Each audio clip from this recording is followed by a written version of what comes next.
matza. Now, before you start, make sure to wash your hands well, and then get a bowl, get some salt, flour, measuring cups, and then we're going to be using some oil.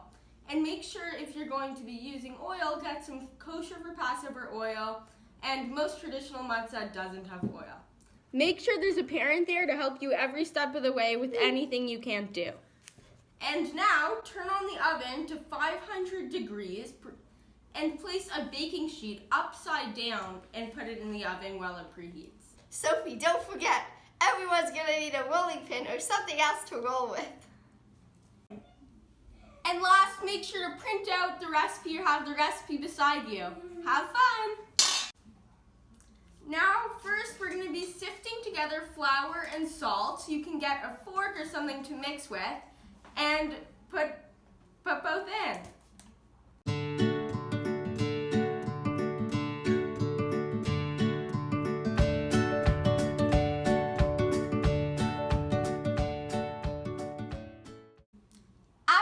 Mix the flour and the salt, take a wooden spoon and mix in the water and the oil.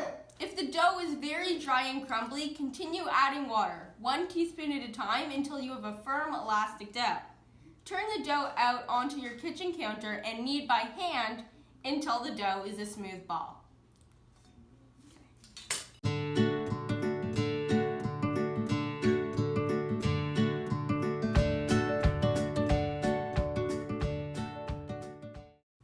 Our dough needs some more water, so we're going to go with what the recipe says and add a teaspoon of water and see how that goes.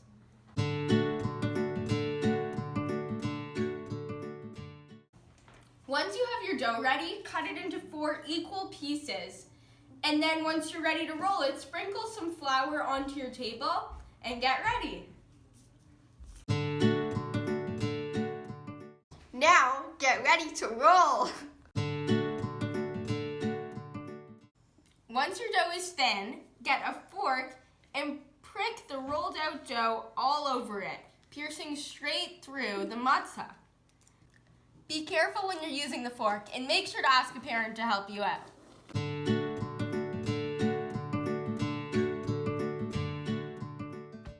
For this next part, you're going to want a parent to do it all.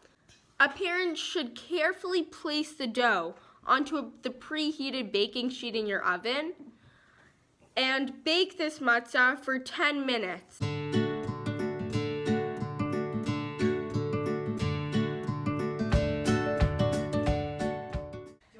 After waiting for 10 minutes, remove from the oven when the dough is slightly browned around the edges and it's cooked through.